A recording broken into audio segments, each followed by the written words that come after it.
On November 19th, 1863, standing on the blood-stained battlefield of Gettysburg, Abraham Lincoln delivered one of the most significant and best-remembered speeches in American history. At the conclusion of the Gettysburg Address, Lincoln stated, and I quote, "that we here highly resolve that these dead shall not have died in vain, that this nation under God shall have a new birth of freedom, and the government of the people, by the people, for the people, shall not perish from the earth. That government of the people, by the people, for the people, shall not perish from the earth." Mr. President, in the year 2015, with a political campaign finance system that is corrupt and that is increasingly controlled by billionaires and special interests, I fear very much that, in fact, government of the people, by the people, for the people, is perishing in the United States of America. In 2010, special interest groups all over America celebrated the 5-4 decision in Citizens United v. FCC because it did much more than ban all caps on corporate spending. It was the first concrete affirmation by the Supreme Court that monetary contributions to political candidates were actually a form of speech and could not be hindered. For the first time ever, political funding was explicitly linked to the First Amendment of the Constitution, loosening the reins put in by prior administration to limit individual contributions to candidates. I mean, I think the major impact of Citizens United is that it really opens the floodgates to outside spending by groups that don't have to really disclose who their donors are or exactly where the money is being spent. And so, what you end up with is a situation where these outside groups come in and kind of overwhelm the influence of the candidates themselves. While special interest groups prior to the decision had always found ways to funnel excess money through methods such as soft money or party contributions, this decision was different.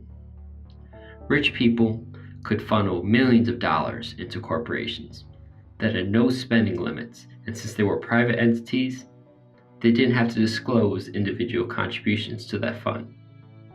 As a result, billions of dollars flew into both local and federal elections, with almost little to no transparency to whom spends what. Corporations could therefore hide in plain sight, prop up local politicians in favor of them, and bury those in opposition of them. In the lead up to this election for mayor and city council in Richmond, California, Chevron is now trying to pick Richmond's new mayor and their new city council.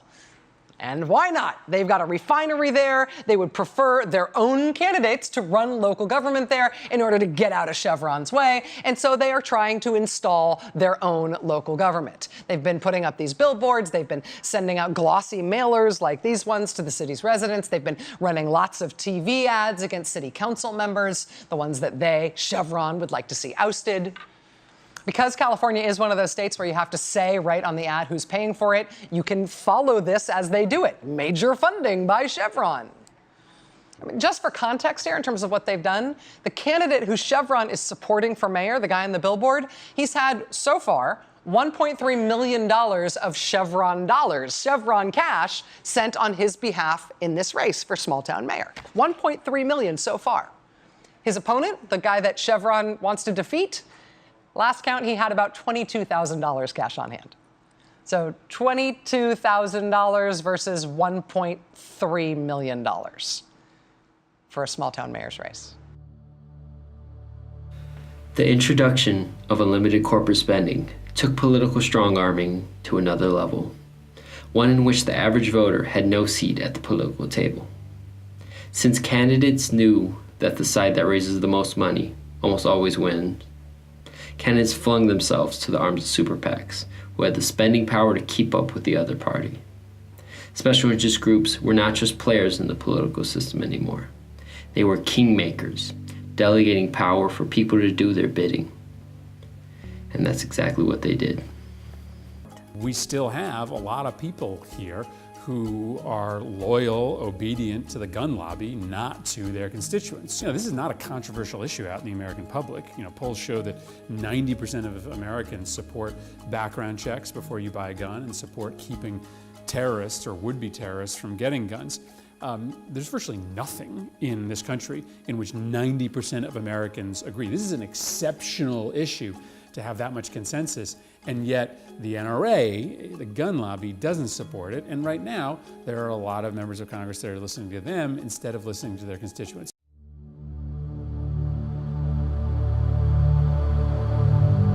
So what do?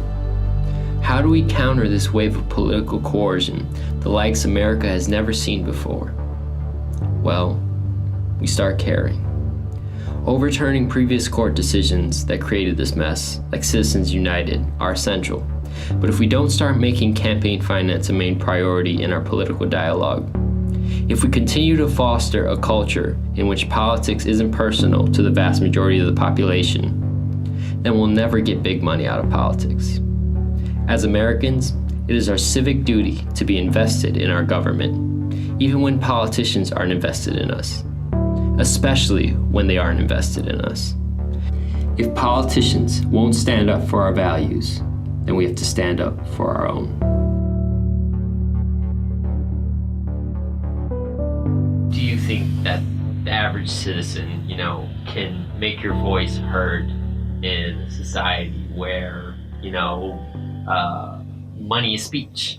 Right. And corporations have much more money than we do? Yeah, it's an excellent question. I think a few things. One is, if you look at the influence of the small dollar donations, I think that is something to keep an eye on, because you do see a lot of campaigns, for example, Barack Obama's campaign in 2008 and 2012, and some more recent campaigns that have been relying on that. Beto O'Rourke's Senate campaign in Texas. It doesn't guarantee victory, but it does show that there's this possibility for raising money through these smaller sums. And so people can have an influence in the process, even if they just give a few dollars at a time. If you think about that in the aggregate, then it has a bigger influence. And so if you're willing to think of yourself as a piece of that rather than as, well, I'm not going to be able to donate $5,000, so what difference does it make? Even $5 can make a big difference, because you and 1,000 other people are doing that, or 10,000 or 50,000 other people are doing that. It starts to add up. And so you can do that, and you participate in the political process in other ways.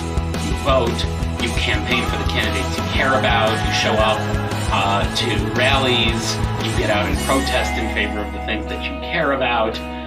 Those are the ways you can continue to influence the process, even if you aren't a big moneyed special interest. All right, thank you for your time. My pleasure.